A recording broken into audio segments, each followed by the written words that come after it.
Deus abençoe a todos. Amém. Que a graça de Deus possa estar sobre as nossas vidas. Amém. Grande é o Senhor para agir em nosso meio. Amém? Hoje estamos aqui, como foi dito, no templo, último culto do ano. Estou sentindo falta de algumas pessoas, mas que Deus possa sempre falar conosco. Amém? Amém. Vamos abrir Hebreus capítulo 12.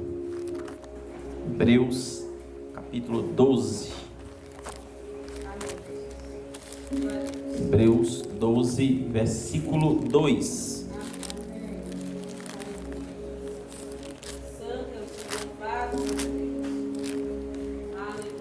O tema de hoje é: quando olhamos para Cristo e não para homens.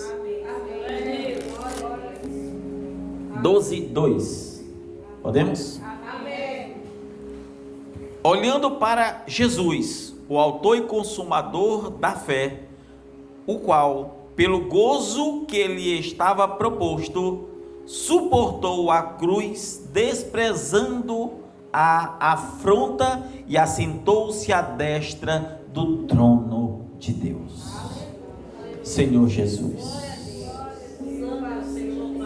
olhando para nós, o Senhor, e nós olhando para Ti, o autor e consumador da fé, aquele que é o mesmo hoje, ontem e eternamente, aquele que venceu a morte, que venceu o pecado e que bradou a vida em um ambiente de morte e disse: aonde está, ó morte, a tua vitória? Nem mesmo os arguilhões de Satanás, da morte, pôde impedir os teus passos. Ensina-nos a olhar apenas para Ti esta noite. É o que nós te pedimos no nome do Senhor Jesus. Amém. Observe que texto maravilhoso é esse, irmãos. Olhando para Jesus, o autor e consumador da fé, o qual, pelo gozo que lhe estava proposto, suportou a cruz, desprezando a afronta, e assentou-se à destra do trono de Deus. Quem pode dizer que venceu o pecado? Quem é que pode dizer que venceu a morte? Quem é o homem que pode dizer que a sua missão é perfeita? Quem? Nem mesmo o mais santo dos homens que viveu na terra poderia ser classificado como perfeito. Eu poderia citar inúmeros homens. Estava agora mesmo lembrando aqui de Montano, e vocês já ouviram falar de Montano, um homem muito usado por Deus, um homem separado de Deus, de tal modo que ele sequer coabitava com a sua esposa, porque aquilo era para ele santidade. Um homem que profetizava e acontecia, pessoas que eram libertas, expulsos, demônios expulsos, pessoas curadas, mas algo entrou e ele caiu. E ele fracassou. Quando nós começamos a olhar para o homem cai. Porque é nosso dever olhar para Deus. Amém? Deus nunca, irmãos, confiou seus propósitos em homens perfeitos. Nunca, em toda a Bíblia, Deus confiou algum dos seus propósitos a homens perfeitos. Nunca. Se assim fosse, a história da redenção jamais teria começado. Jamais poderia ter sido começado. Então Deus não confiou a homens perfeitos, porque aquele que veio e que era perfeito não era um homem. Ele veio como homem, mas ele não era homem. E Deus nunca confiou. Tome, por exemplo, Moisés, o mensageiro da libertação. Moisés, o homem que, se comparado a qualquer um outro de toda a face da terra, não havia ninguém mais manso do que Moisés. Mas este homem tinha de fato uma missão perfeita. A sua missão era perfeita, mas aquele que estava cumprindo a missão não era perfeito. Você vai ver que Deus sempre usou homens, mesmo os homens tendo suas falhas, mas Deus usava, amém? E nos dias que o povo estava ali em cativo, Deus não usou nenhum outro instrumento contra Faraó que não tenha sido Moisés. Deus não usou nenhum outro, usou Moisés, porque Moisés era a ferramenta da libertação. Moisés era o profeta que traria a libertação. Até o tipo do libertador está apontado a Moisés. Deus disse: eis que eu levantaria um profeta semelhante a ti, Moisés. Eu não vou entrar na tipologia agora. E aí você vai ver que através de Moisés Deus libertou o povo do Egito.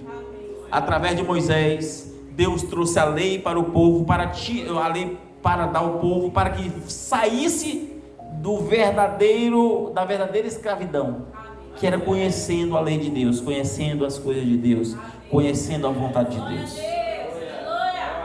Este era Moisés, um cristão ou um homem verdadeiro. Cristão porque Cristo agia desde o Antigo Testamento. A Bíblia diz, por exemplo, que Abraão, o Evangelho chegou primeiro a Abraão, porque Cristo já estava desde o Antigo Testamento. Quando a Bíblia fala do anjo do Senhor, aquele anjo do Senhor, aquele que vinha como o nome do próprio Deus, aquele era Cristo. Aquela era a ação do próprio Deus. E quando eu falo anjo do Senhor, eu não estou dizendo que Jesus era um anjo literal, não. Estou falando que ele era chamado do anjo do Senhor. Malaquias chama do anjo do pacto. Isaías também chama do anjo da face de Deus. Este que agia como Deus, vinha como Deus, mas vinha no nome de Deus.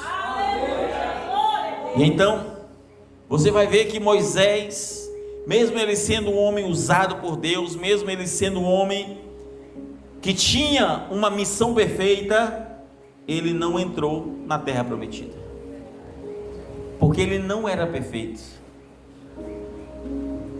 Ele falhou como pessoa, mas o propósito permaneceu em pé.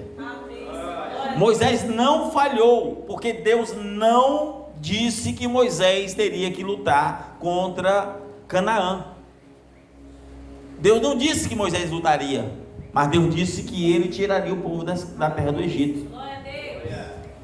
E aquele homem foi fiel na sua missão, mas enquanto pessoa falhou, porque a missão de Deus continua sendo perfeita, mas os homens que carregam a missão de Deus são falhos, eles caem.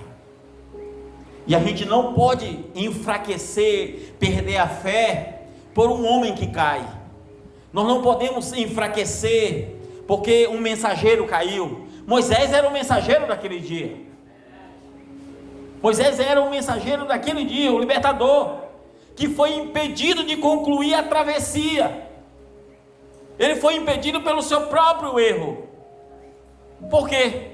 Porque o homem mais manso de toda a terra irou-se. Quanto mais temos de Deus, mais é cobrado. Escute bem. Quanto mais temos de Deus, mais é cobrado. Como que Moisés podia ser o homem mais manso de toda a terra? Porque Deus o fez mais manso de toda a terra. Então, se Deus deu muito na ira, Deus cobrou e disse: tu não entra. Porque ele não estava lutando, irmãos, contra a vaidade, ele estava lutando contra o próprio espírito que nele estava. A gente olha e diz: mas meu Deus, por que Moisés não pôde entrar ali? Não faz sentido, só porque ele cirou ou porque ele fendeu a rocha. É muito mais do que uma tipologia. É porque aquele que o fez mais manso, aquele que o fez mais manso, ele passou por cima daquela mansidão e feriu a rocha. Quando nós pecamos, se você peca, por exemplo, aqui no Brasil, houve uma mulher que pintou um batom numa estátua, não foi isso? pegou 14 anos de prisão. Se ela tivesse entrado na casa minha, na sua, matado alguém, talvez pegaria uns 5 anos, respondia 6 meses na cadeia, os outros em liberdade. Porque mexer com o Estado representa, não estou dizendo que isso é certo, representa algo maior. Ora, se um Estado tão corrupto daquele, irmão, representa algo, imagina contra Deus. Imagina passar por cima de Deus. Imagina. A missão de Moisés não era conquistar Canaã, mas era em tirar o povo da escravidão do Egito. A missão de Moisés foi perfeita.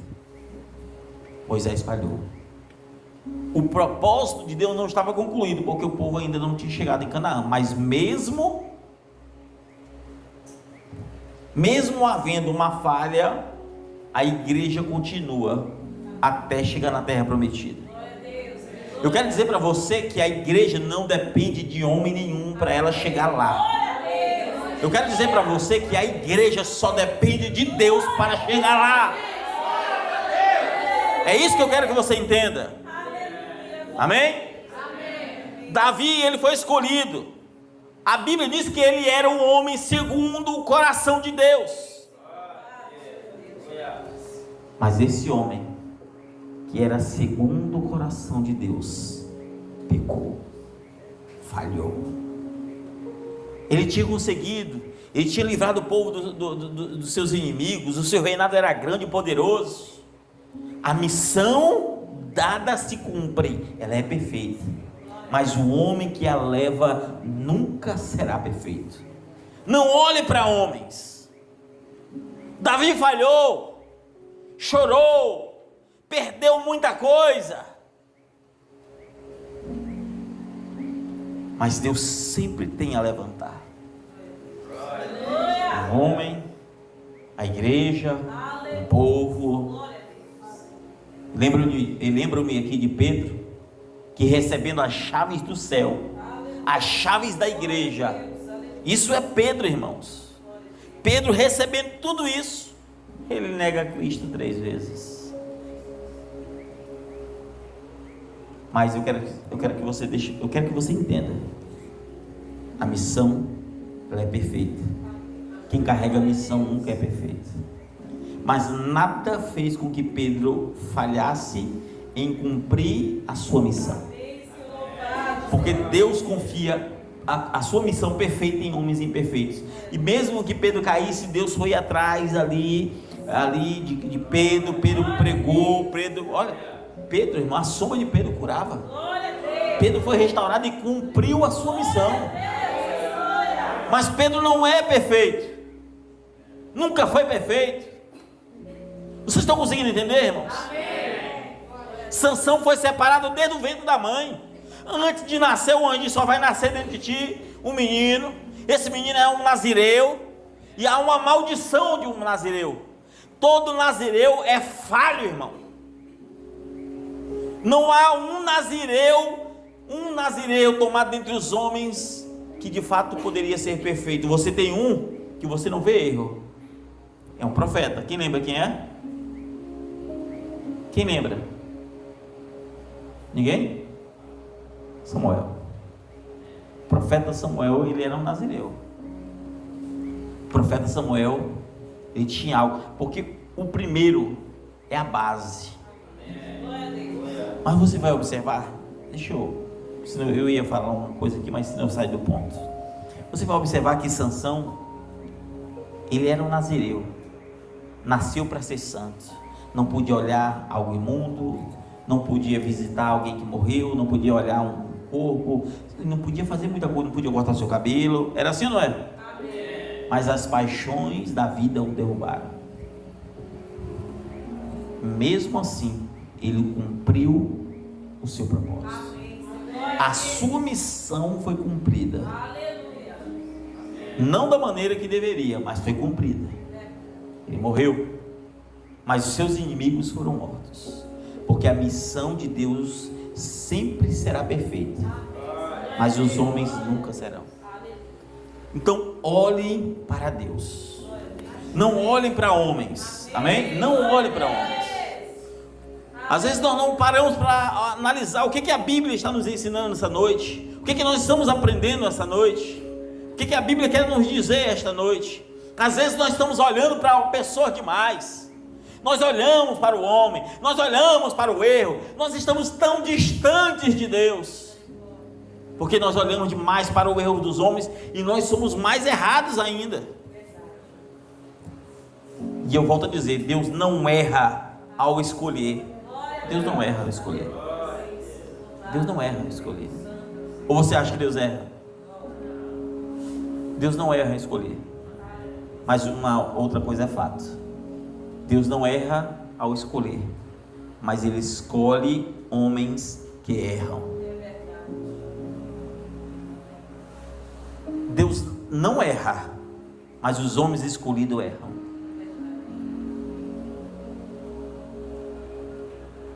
E tudo bem, até aí tudo bem, desde que não seja a exaltação, que a queda não venha pela exaltação, pela soberba, tudo bem. Mas com o espírito de humildade, o homem reconhecendo a podridão que é e dizer: meu Deus, eu sou tão falho, eu estou fazendo uma missão tão importante, mas eu sou tão falho, eu sou tão pecador. Senhor, eu estou aqui, Senhor, eu estou parado, eu não evangelizo, eu não ganho almas, eu não falo teu amor. E às vezes nós não estamos. O problema é quando nós falhamos em cumprir a missão. Depois eu entro nesses pontos. Então, irmãos, nós não podemos olhar, por exemplo, para Moisés como um padrão absoluto. Moisés era um mensageiro padrão. Sim, ele era o padrão da libertação. Era Moisés. É verdade, mas não o padrão absoluto. Moisés não era o padrão absoluto. Davi nunca foi o padrão absoluto. Pedro nunca foi padrão absoluto. Sansão nunca foi padrão absoluto. Jesus Cristo é o nosso padrão absoluto. O único que nasceu, morreu e não pecou e ainda venceu a morte. O único que tinha poder de tomar a vida e dar de volta, de dar a sua vida e tomá-la de volta. O único que nem mesmo a morte pôde deter. Esse é o nosso padrão absoluto. Jesus contou parábolas. Deus enviou pessoas que estavam na terra e depois Ele enviou seu filho, que o mataram. O padrão absoluto foi enviado. É ou não é? Quando Cristo morre,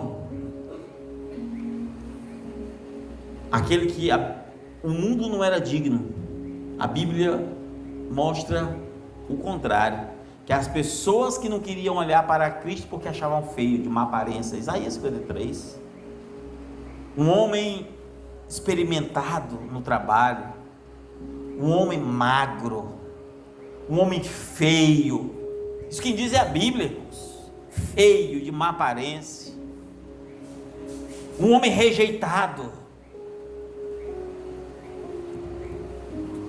Foi esse que cumpriu a sua missão. Todos os que os homens escolheram falharam, mas o que Deus estabeleceu como padrão absoluto é absoluto por si mesmo. É absoluto. E aqui eu quero que você entenda, Deus, ele sempre teve seus mensageiros desde o Antigo Testamento. Eu poderia falar de Gideão e falar de vários outros, mas eu quero que você entenda do padrão das 7 eras. E tudo isso que eu estou trazendo é só para entrar nas 7 eras da igreja. No padrão das 7 eras, nós temos uma mensagem perfeita, mas mensageiros que não são perfeitos. O padrão, nós temos aqui Paulo, o padrão da primeira era. Ele é o padrão, não o padrão absoluto. O padrão absoluto é Cristo, entronizado entre todas as eras, passeando entre os 7 cartiçais. Mas Paulo, escute bem, Paulo, ele não era o padrão absoluto, mas a sua mensagem era absoluta. Por quê? Porque que a mensagem de Paulo era absoluta? Gálatas capítulo 1, versículo 8 e 9. Façam-vos saber, irmãos, que o evangelho que de mim foi anunciado eu não aprendi, eu não recebi de homem algum, mas revelação de Jesus Cristo. A mensagem de Paulo era o absoluto, não era a mensagem de homem, não era a mensagem de Pedro, não era a mensagem de João, não era a mensagem de ninguém a não ser o próprio Messias, o próprio Jesus Cristo. Mas Paulo, ele ainda era falho. A Bíblia diz, e eu volto a dizer, quanto mais é dado, mais é cobrado. Então Deus deu visões profundas para Paulo, porque Paulo, ele tinha que estabelecer algo nas 7 eras da igreja. Ele era o primeiro dos mensageiros, e quando Paulo estabelece algo, ele se exalta de seu coração, ele começa a achar algo, e a Bíblia diz, ele mesmo diz: eu não sou menor do que o mais excelente dos apóstolos. Está escrito ou não está? E Deus, olhando por aquilo, colocou um espinho na carne. Deus coloca um espinho na carne, e o próprio Paulo diz: para que eu não me ensoberbeça pela grandeza da visão de Deus. Deus moendo aquele homem. Mas aquela mensagem padrão chegou, por isso que é padrão, chegou em todo mundo da época. A mensagem perfeita, ela alcançou o mundo inteiro. Ela alcançou, mas ele tinha esse defeito.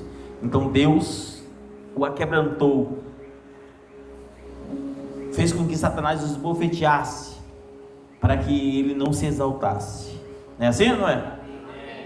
Quando você vai na segunda era, eu tenho que ser breve. Quando você vai para a segunda era, que é a de Esmirna, né, através de Irineu, ele foi um defensor contra o gnosticismo, que é aquele que dizia que Jesus nunca veio em carne. Ele, olha, irmãos, Irineu teve várias vantagens.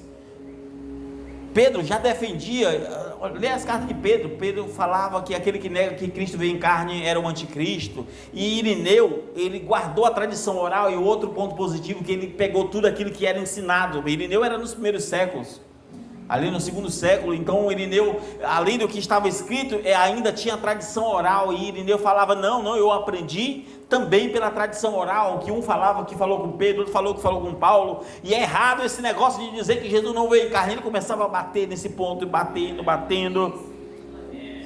Era defensor da tradição oral, pelo que os apóstolos ensinavam, nem tudo estava escrito e tudo mais.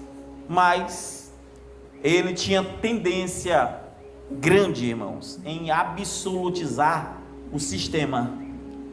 Irineu foi o primeiro homem que deu uma boa margem para que surgisse o catolicismo romano, a religião católica, porque ele acreditava que todo bispo, ele tinha uma verdade, que a igreja estava estabelecida por uma sucessão apostólica, baseado em uma régua que os homens haviam criado na época. Ainda não existia o catolicismo romano. E ele não fundou o catolicismo também. Eu quero que você entenda.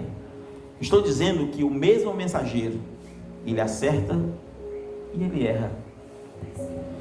E todas as eras surgem 2 vinhas, a verdadeira e a falsa vinha. A verdadeira ficava com a palavra, a falsa ficava com tudo que o mensageiro falou. E ela começava a afundar em suas doutrinas. Aí você vai ver que na segunda era, na terceira era, melhor dizendo, que é a era de Pérgamo, né, de Martinho de Tours, ele lutou contra a união entre a igreja e o Estado, porque foi na época que a igreja se junta mais o Estado, Constantino, vocês sabem da história, e ele lutou ferronhamente, dizendo que a igreja não pode se misturar com política, a igreja e o Estado não podiam se misturar não, que a igreja é sagrada, e para ele a igreja não é uma denominação, ele via a igreja como algo exclusivo, que cada igreja era soberana, como nós cremos. E ele cria nisso, ele cria exatamente nessas coisas. O problema dele, irmãos, é que ele começava a misturar lendas com fatos, e ele começava a algumas coisas que eram lendas da época, ele pregava e colocava como fatos, e que surge também uma base para uma doutrina que, se der tempo, eu vou falar o que surgiu lá alguns séculos depois também dentro do catolicismo.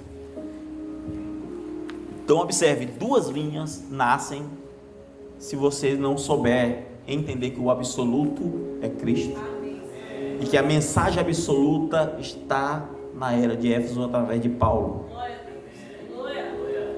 E aí você vai observar, na era de Tiatira, que é o mensageiro Columba, ele começou a pregar santidade.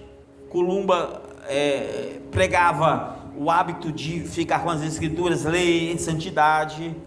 Só que Columba, ele confundia a piedade com experiências subjetivas. Algumas coisas que você fazia era ato de piedade. Por exemplo, se você desse um dinheirozinho para a igreja, algo estaria acontecendo para que você fosse perdoado dos seus pecados. Ele começou a trabalhar a salvação pelas obras, que seria base mais na frente para também uma doutrina dentro do catolicismo, que era a da indulgência. E aí você vai observar que ele pregou muito fervorosamente contra os erros, mas, e sempre, todos eles, irmãos, todos eles, foi no fim da vida que fizeram isso. No fim da vida, todos os mensageiros foram no fim da vida, assim como Moisés, todos eles no fim da vida aconteceu a mesma coisa. Aí você vai, por exemplo, para Sardes, Martinho Lutero, aí ele pregava a justificação pela fé, que era o contrário do anterior. Então não é pelas obras, a salvação não é pelas obras, porque aquilo cresceu, o catolicismo já estava um sistema que as pessoas eram salvas pelas obras, tudo aquilo que foi estabelecido em graus, tinha purgatório, a alma que caía no cofre da igreja era uma alma que saía do purgatório, tudo estava ali. Martinho Lutero começou a pregar que o justo viverá pela fé. Ele pregou uma restauração, uma reforma, melhor dizendo, e ele também estabeleceu algo chamado predestinação, a que Deus predestinou, e ele começou a trabalhar essas questões. Mas Lutero teve uma dificuldade terrível. Homens dos seus dias falaram: olha, já que nós estamos trazendo essa reforma, nós temos que resolver algumas questões doutrinárias. Por exemplo, pedobatismo, ou seja, uma criança quando era batizada, recém-nascida, jogava água na testa, era batizado no nome do Pai, Filho e Espírito Santo, e ele aceitava tanto do batismo dessa forma, quanto uma criancinha sendo batizada. Aí outros falaram: olha, a Trindade também está errada. E ele disse: olha, vamos deixar isso para Deus. Ele era teimoso em não reformar essas doutrinas, não ajustá-las para a palavra, porque ele fala: não, porque a maioria crê nisso. E ele falhou, e no fim da vida ele começou a pregar o antissemitismo, pregar a morte de judeus, pregar a perseguição dos próprios judeus. No fim da vida ele estava dessa forma, e pregava uma mensagem dura, de morte inclusive para os seus inimigos. Todos eles foram fiéis na chamada enquanto não estavam na palavra, mas falharam miseravelmente depois de sair da palavra. Quando você vai para a sexta era, que é a Filadélfia, John Wesley buscava a santificação, o zelo missionário, buscava as almas, buscava com todo o zelo, afinco. Ele teve problemas que eu nem vou dizer que foram problemas diretos, que eram problemas familiares. Começou a ter problemas familiares, a esposa o largou, e ele vivia pregando, e as coisas começaram a acontecer, e ele cobrava muito a igreja. Só que antes de ter um culto, toda quarta-feira, todo obreiro dele tinha que estar de jejum no culto. Todo obreiro dele, não estou dizendo que isso é errado, estou dizendo que ele fazia. Todo obreiro tinha que estar de jejum. Nas quartas-feiras, todos que se apresentavam estavam em consagração. E ele não queria saber se a pessoa andou 1000 quilômetros, 100 metros, 200 metros, se tinha algum problema, tinha que estar em jejum. E através dessas cobranças que eram no começo para o bem, ele começou a extrapolar em algumas questões ministeriais, que não dá para falar aqui, mas todos falharam. Esse aqui foi bem mais tranquilo em relação a alguns outros, que era a era que mais teve brilho. E aí você vai ter por fim a era de Laodiceia, William Branham, que a ênfase era no arrependimento, no novo nascimento, mas botar a palavra de Deus em primeiro lugar, dizendo que tínhamos que voltar à era efesiana, ao padrão, a mensagem de Paulo, mas nós vemos tensões doutrinárias, linguagem contraditórias, profecias que não aconteceram. Nós temos doutrinas que foram criadas por causa de linguagem contraditória, de não ser claro, de não ser objetivo. Doutrina da nuvem, tantas doutrinas e tudo quanto é doutrina. Mas todos esses homens, irmãos, tinham uma mensagem verdadeira. Todos esses homens cumpriram o seu chamado enquanto o seu ministério. Mas todos eles deixaram uma margem para que a verdadeira e a falsa vinha permanecessem. Todos eles. Tirando Paulo do ponto de vista de doutrina, tirando Paulo do ponto de vista de doutrina, todos os mensageiros vieram com algo. Na sexta você não vê, do ponto de vista doutrinário, algo criado por ele, criado, só tem o erro do passado. Por exemplo, Trindade, Wesley cria. Mas eu quero dizer para você que todos esses homens deixaram algo porque eram falhos, mas a sua missão é perfeita. Eu quero dizer esta noite que enquanto você olhar para homens e buscar perfeição, você não verá nada que se aproveite. Hoje nós temos muito mais do que qualquer outro homem do passado, porque nós estamos no período do evangelho completo. Hoje nós temos a noção, porque a história se cumpriu e nós estamos no último período. Nós podemos olhar para trás, como foi pregado pelo irmão William, que a última era é a única que tinha revelação, porque nós não temos nada para olhar para frente. Nessa era, irmãos, ninguém tem as virtudes. Eu estou falando só dos mensageiros. Enquanto a igreja era cheia de virtude. Por exemplo, quando a igreja católica estava no auge, matava pessoas, estava fazendo coisa, havia os servos de Deus que morriam, eram torturados, mas não negavam a fé. Porque enquanto Satanás estava destruindo de um lado, a igreja era viva e poderosa do outro. No tempo do fim, você não tem nada que se aproveite. Irmãos, não tem nada que se aproveite. Não tem uma única doutrina que é atual, que você pode olhar e dizer assim: olha, isso aqui é para nós. Não, você tem que olhar para trás e dizer: meu Deus, eu tenho que voltar a ser como a igreja do passado era.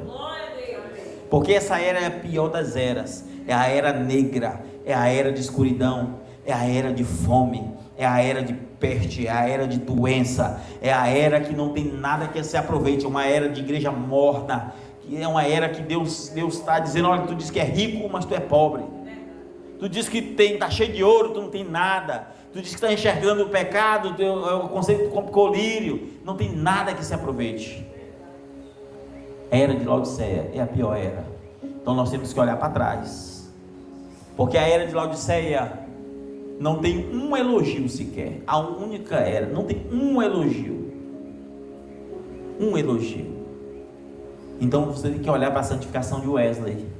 Você tem que olhar pelo zelo de Wesley. Você tem que olhar para que todos são salvos pela fé. Não é isso? A justificação pela fé. Nós temos que aceitar a predestinação, aceitar tudo aquilo que os homens acertaram no passado, mas desvincular do que todos erraram, para nós não nos tornarmos a falsa vinha, só olhando para Cristo. Eu posso cair hoje, amanhã, em qualquer momento, mas o Evangelho continua sendo a verdade. O Evangelho continuará sendo a verdade. A mensagem continuará sendo a verdade. Porque cada mensageiro, a sua mensagem era verdadeira, enquanto estivesse na palavra. O próprio irmão Brando diz isso: enquanto eu estiver na palavra, a minha mensagem é verdadeira. E quando ele falhou, Deus disse para ele numa visão, está escrito em livros, na própria mensagem. Ele teve uma visão. Um homem de ferro pegou ele e estava enforcando ele pegou uma faca e tacou no homem de ferro, e a faca dele quebrou. E uma voz disse: volte a ser sincero como tu era antes. Depois, em outro período, ele viu uma cobra o seguindo, uma cobra mamba o seguindo, e a voz disse: se tu não voltar a ser sincero como era antes, tu irá morrer. Porque Deus sempre alerta os seus. Glória a Deus, aleluia. Amém. Deus sempre alerta os seus. Glória a Deus. A mensagem continua sendo verdadeira. Aleluia. Fuja de doutrinas que não tem nada a ver, doutrina de nuvem, de não sei o que, de tanta coisa. Não tem nada a ver com a doutrina de Deus. Ame seu irmão, cuide da sua família, sirva a Deus com o melhor da tua alma.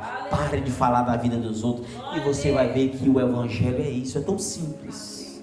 Creia na doutrina bíblica, creia na palavra. É tão simples, irmãos. O evangelho é tão simples.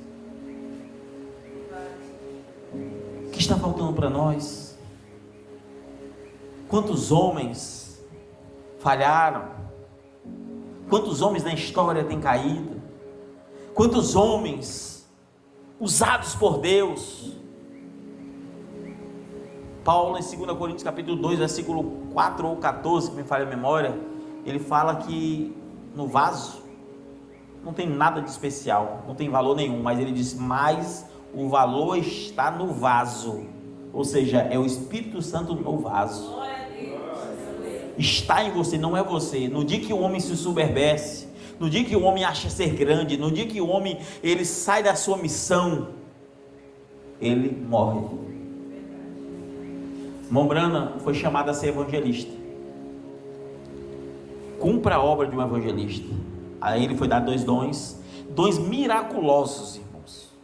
2 miraculosos, de tal modo que chegou uma moça uma vez e estava cega, não tinha nem globo ocular, e ele perguntou o que ela quer. Ele disse: eu quero enxergar. Ele disse: que cor você quer para os seus olhos? E ela disse: me disseram que o céu é bonito, eu queria da cor do céu.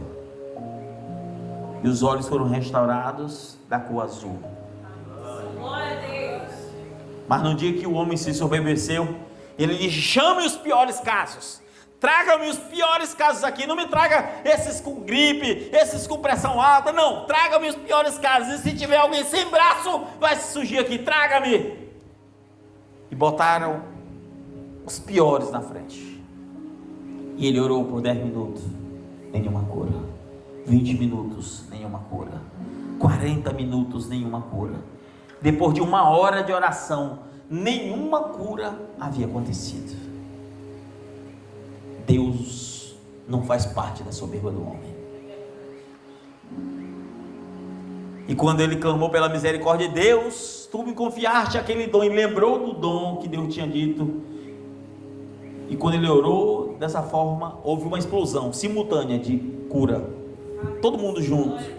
Nesse dia, 7 carretas cheias de cadeira de roda, de coisas, que ele estava alegre, olhando do hotel onde ele estava, próximo da igreja, olhando os carros passando com cadeira de roda. Quando ele vira as costas, o anjo do Senhor estava lá, o repreendendo. Estava ali para repreendê-lo e dizendo: Deus não te chamou para fazer, como é que é o nome que ele disse? Quem lembra? Tem uma palavra que ele disse: não fazer espetáculo. Deus não te chamou para fazer espetáculo.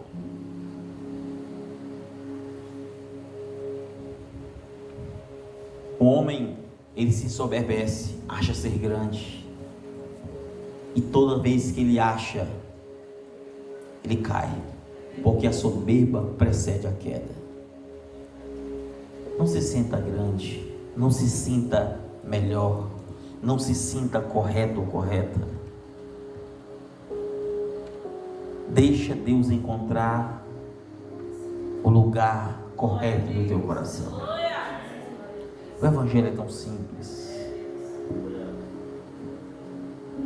Mombrana disse: se um dia me chamarem, e um dia vocês me verem trazendo ensinamento na igreja, saiba que eu deixei o meu ministério. E ele sai da obra de um evangelista e vai trazer ensinamento. E é aí que o negócio começa. É a partir daí. Pastor, a mensagem não está correta? Está. A mensagem ela é perfeita. A mensagem de cada mensageiro ela é perfeita enquanto ela estiver na palavra. Glória a Deus.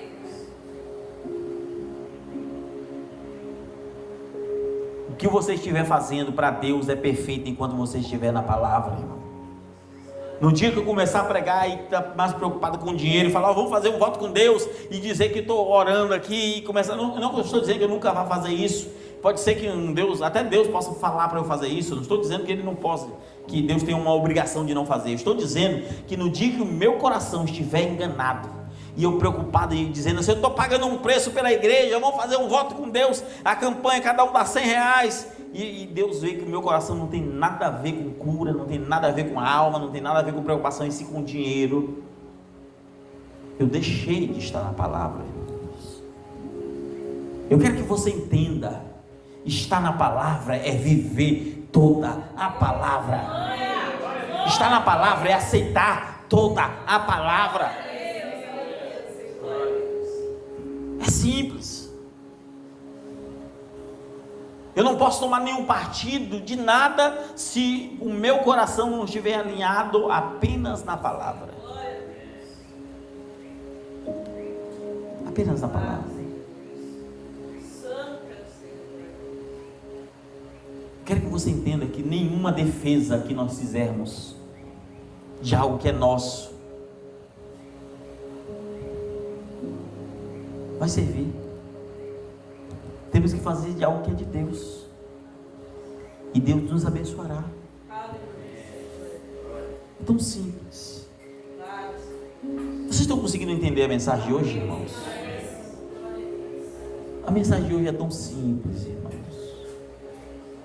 Olhe para Jesus. Olhe para Jesus. Se um dia Jesus falhar com você, aí eu diria, ele seria como qualquer um de nós. Mas Jesus nunca pode falhar conosco. Jesus não pode falhar comigo. Jesus não pode falhar com você.